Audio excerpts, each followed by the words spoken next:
Hi everyone, it's Marisa from bumblebeeapothecary.com, and today I'm going to bring you along in another What We Eat in a Day video.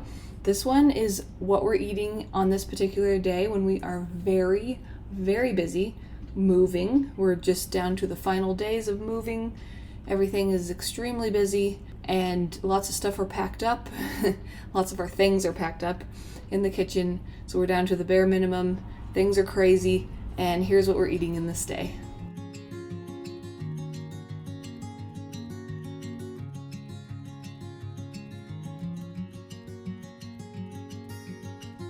So for breakfast, we're doing something that you've already seen us do a few times before. This is kind of our basic go-to breakfast for many, many mornings. Scrambled eggs, sausage, sometimes we'll do bacon instead, but today we're doing sausage, and toast to go along with it, sourdough toast. So scrambled eggs, I know that there are so many different ways that you could make eggs, and scrambled eggs are just the easiest for my littler kids to eat, and so that's why we go to them. Sometimes we'll switch it up though and do boiled or fried, over easy, sunny side up, different kinds of things like that. But scrambled eggs are definitely the easiest for the littler ones to eat, and so that's why we do those so often. So we're just scrambling those up with some salt and some lard on the stove in a pan. And while we're talking about this breakfast that I know you've seen us make before, I also wanted to mention just the value of being okay with eating simple things and eating the same thing. If you like it and it works well, do not feel bad about eating the same thing many times. So I like to think about historically how people ate very seasonally. They would eat, things that were growing at the different times that they were able to be harvested. So this meant that at certain times of the year and in certain, for certain times, their diet was a lot more limited than what we have access to today. So in the grocery stores, we have access to fruit any time of the year. Whatever we want, it's there for the most part. So that's pretty unrealistic historically to be able to have that at our fingertips like we do today, and to be able to source things from other areas. That's the other piece of it, is everybody ate locally, just what they could raise themselves or buy from what was grown nearby.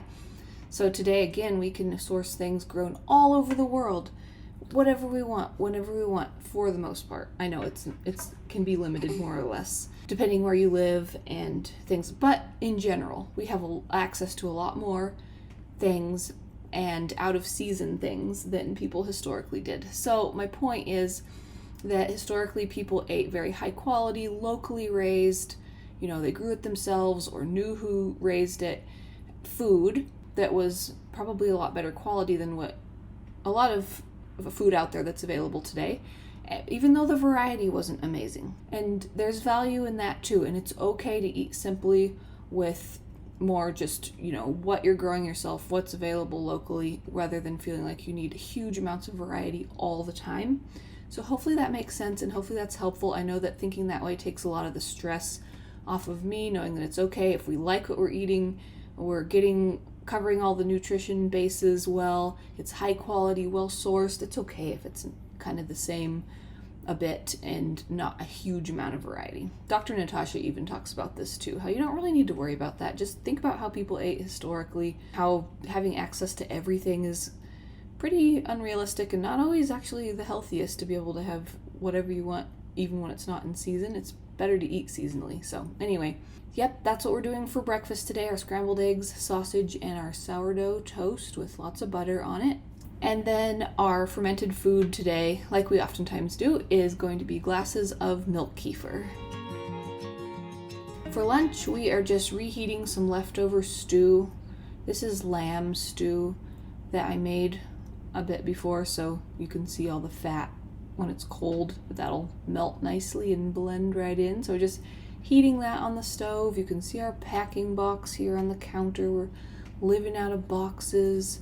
Things are getting close to moving day, very close. So that's pretty exciting, but yeah, very busy. We're just keeping it simple. Our go-to breakfast, leftover stew for lunch. I don't know about you, but I always think that soups and stews oftentimes taste better on subsequent days. Maybe because everything's had a while to sit and just kind of meld together, all the flavors. But I always enjoy it. I really like it.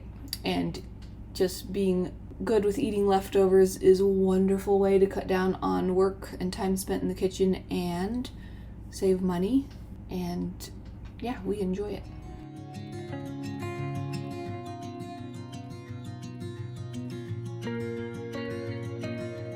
And then for dinner, we are doing another recipe that is one of our go-tos. We try to make this about once a week. So it means we have it for dinner once a week, and then there's always leftovers to have for at least a couple lunches afterwards. And this is liver pate. It's a really delicious recipe.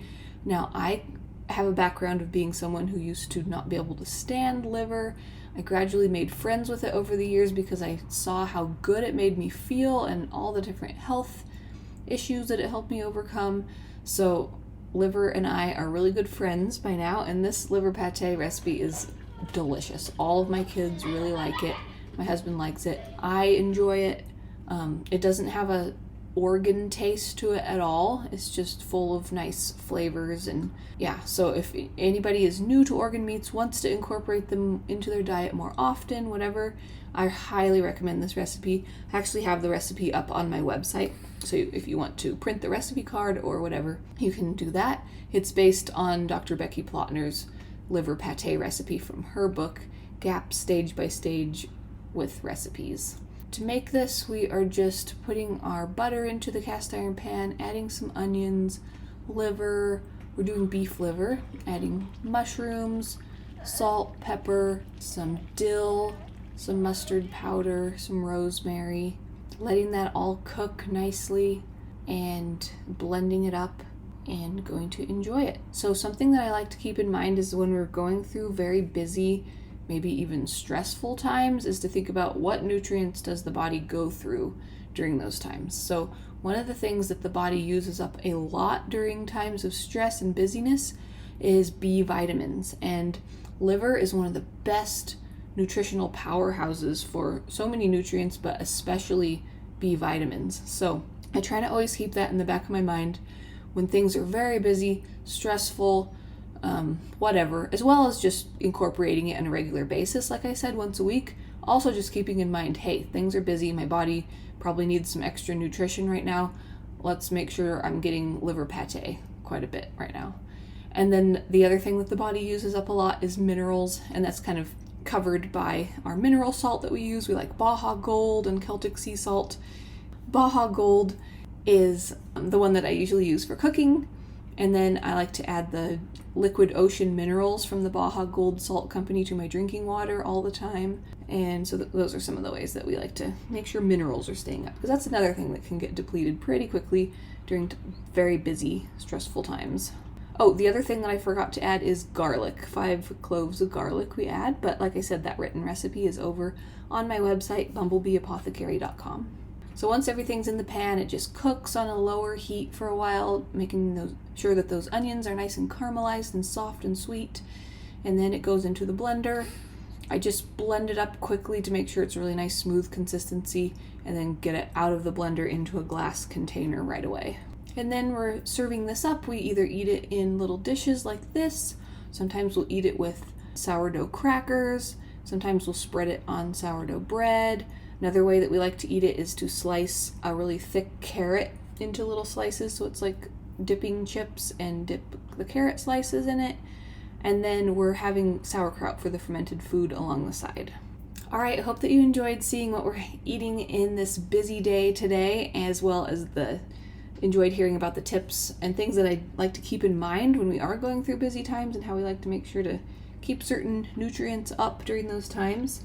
Be sure and check out that description box for links to my website where you can find the liver pate recipe. I have a lot of the products and ingredients that we like to use linked down there. I also have some ebooks, free ebooks, and other goodies, meal plans, so make sure to check those out. If you did like this video, give it a thumbs up, share it with anybody else who you think would enjoy it or find it helpful. If you're new to my channel, please hit that subscribe button. I get out new videos every week on nourishing recipes and natural living. Thanks so much for watching. See you next time. Bye.